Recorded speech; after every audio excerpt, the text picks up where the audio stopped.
Hello friends, welcome back to YouTube channel enjoy science. I am Anshika.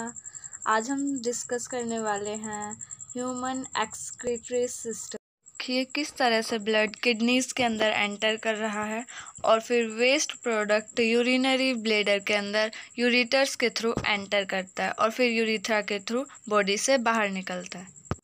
तो चलिए अब हम शुरू करते हैं ह्यूमन एक्सक्रीटरी सिस्टम के parts. The first part is kidney. These are the bean shaped structures जिसकी लेंथ 10 सेंटीमीटर होती है और अगर हम बात करें ब्रेड्थ की तो वो 5 सेंटीमीटर होती है और इसकी थिकनेस 2 to 3 सेंटीमीटर होती है। Average weight of kidney is 120 to 170 grams. Kidney से यूरिन पास होकर यूरिटर्स के थ्रू जाता है और यूरिनरी ब्लैडर के अंदर एंटर करता है और उसके बाद यूरिथ्रा के थ्रू हमारी बॉडी से एग्जिट करता है, हमारी बॉडी से बाहर आता है। हम किडनी के स्ट्रक्चर की डिटेल स्टडी करने वाले हैं। तो यहाँ पर आप देख भी सकते हैं कि ह्यूमन एक्सक्रीटरी सिस्टम की लोकेशन कहाँ पर होती है। तो चलिए अब इसके पार्ट्स को डिस्कस करना शुरू करते हैं। इससे पहले मैं आपको दिखाना चाहूँगी कि हमारी रियल किडनीज किस तरह दिखती हैं। तो देखिए हमारी किडनी की एनिमेशंस कमेंट करके मुझे ज़रूर बताइएगा। तो आज हम करने वाले हैं human excretory system. Human excretory system का मतलब होता है कि हमारी बॉडी से वेस्ट प्रोडक्ट का रिमूव होना। उसमें जो जो ऑर्गन्स इन्वॉल्व होंगे हम उन्हें ह्यूमन एक्सक्रीटरी ऑर्गन्स कहेंगे। तो ह्यूमन एक्सक्रीटरी सिस्टम हमारी बॉडी के लिए क्यों ज़रूरी है? क्योंकि ये हमारी बॉडी में सॉल्ट एंड वाटर का मेंटेन करके रखते हैं, बैलेंस करके रखते हैं इनके अमाउंट को। तो इसलिए हमारी बॉडी में एक्सक्रीटरी सिस्टम का होना ज़रूरी है। एक्सक्रीटरी सिस्टम के अंदर मैंने अभी आपको एनिमेशन दिखाई जिसके थ्रू आपने देखा कि ब्लड किडनी के अंदर आता है, इनफिल्टर्ड ब्लड, और उसके बाद वो फिल्टर्ड होके पूरी बॉडी तक जाता है, हार्ट तक जाता है, और जो वेस्ट प्रोडक्ट बचता है वो यूरिन की फॉर्म में यूरिथ्रा के थ्रू बाहर आता है। तो ये मैंने आपको एनिमेशन के थ्रू इसलिए दिखाया ताकि आपको ये कंसेप्ट बिल्कुल क्रिस्टल क्लियर हो सके।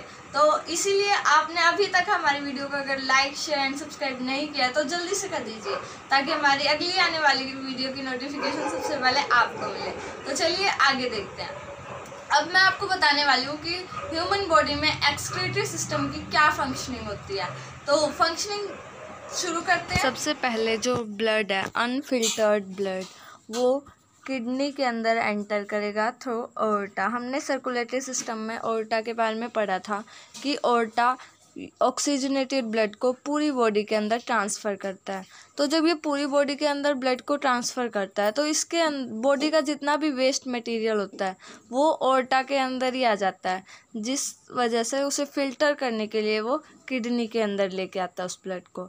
अब किडनी के अंदर जब ब्लड एंटर करेगा तो उसके अंदर उसकी फिल्ट्रेशन होगी ब्लड की और रीएब्जॉर्प्शन होगी। रीएब्जॉर्प्शन के अंदर क्या होगा, उसके अंदर जितने भी आयंस प्रेजेंट है और important minerals like glucose and amino acids, ये सब रीएब्जॉर्ब होंगे और उसके बाद जो वेस्ट प्रोडक्ट बचेगा वो यूरिन कहलाएगा और वो यूरिन यूरिटर के through, this pipe like structure, इसके थ्रू यूरिनरी ब्लैडर के अंदर एंटर करेगा। This structure is called urinary bladder और फिर यूरिनरी ब्लैडर एक्सपेंड कर जाएगा और फिर ये यूरिनरी ब्लैडर के थ्रू जब हमारे ब्रेन तक सिग्नल जाएगा और फिर ये जो हमारा वेस्ट इसके अंदर स्टोर हुआ है वेस्ट प्रोडक्ट, वो यूरिथ्रा के थ्रू हमारी बॉडी से बाहर जा जाएगा।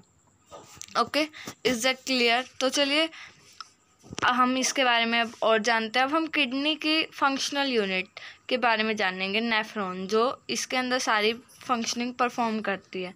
इससे पहले ये जो हमारे बॉडी किडनीज के अंदर जो अनफिल्टर्ड ब्लड आया था वो फिल्टर्ड होके वेना केवा के थ्रू जाएगा हार्ट तक, ठीक है। तो अब देखते हैं किडनी के बारे में।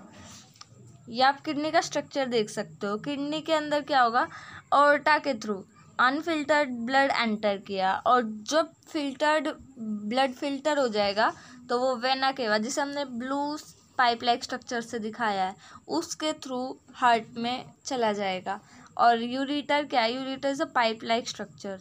जो क्या करेगा, यूरिन को यूरिनरी ब्लैडर तक पहुंचाएगा। अब किडनी के अंदर जो फंक्शनल यूनिट होती है वो होती है नेफ्रॉन। नेफ्रॉन का स्ट्रक्चर आप यहाँ पे देख सकते हो, that is nephron, functional unit of kidney.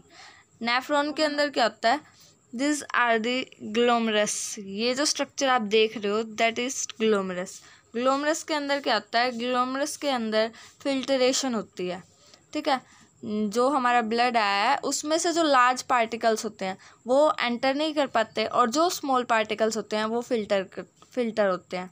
अब जो फिल्टर होके ब्लड आगे जाएगा वो कलेक्टिंग इस पार्ट के थ्रू यहाँ से रीअब्जॉर्ब कर लिया जाएगा। जैसे इस फिल्टर्ड ब्लड जो आगे पहुँचा है उसके अंदर कुछ नेसेसरी इम्पोर्टेंट ग्लूकोज हो गया and amino acids, these are the important minerals which are present in the nephron. Okay, nephron के थ्रू पास होंगे तो यहाँ पे ग्लूकोज एंड अमीनो एसिड का एब्जॉर्प्शन होगा ताकि वो भी हमारी बॉडी के थ्रू बाहर ना जा पाए। अब यहाँ पे इनका रीएब्जॉर्प्शन होने के बाद जो वेस्ट प्रोडक्ट बचेगा वो होगा urea and water. These two waste products are then transferred to the collecting duct. This structure is called collecting duct. देखिए मैं अभी दिखाती हूँ आपको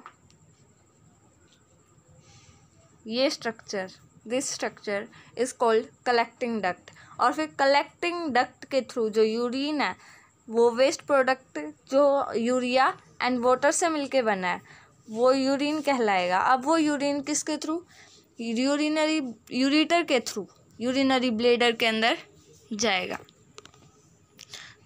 तो मैं आपको लास्ट में दिखाना चाहूँगी healthy kidney and diseased kidney में डिफरेंस।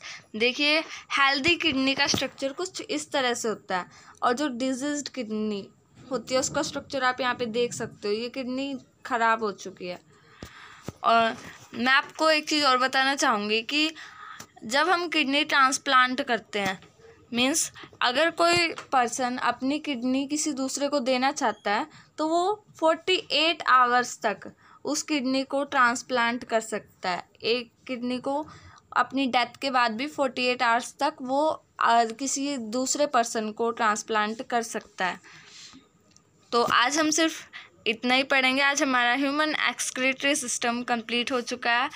हमारी वीडियो को लाइक, शेयर एंड सब्सक्राइब करना बिल्कुल मत भूलिएगा। आपको वीडियो कैसी लगी कमेंट करके ज़रूर बताइएगा। Thank you.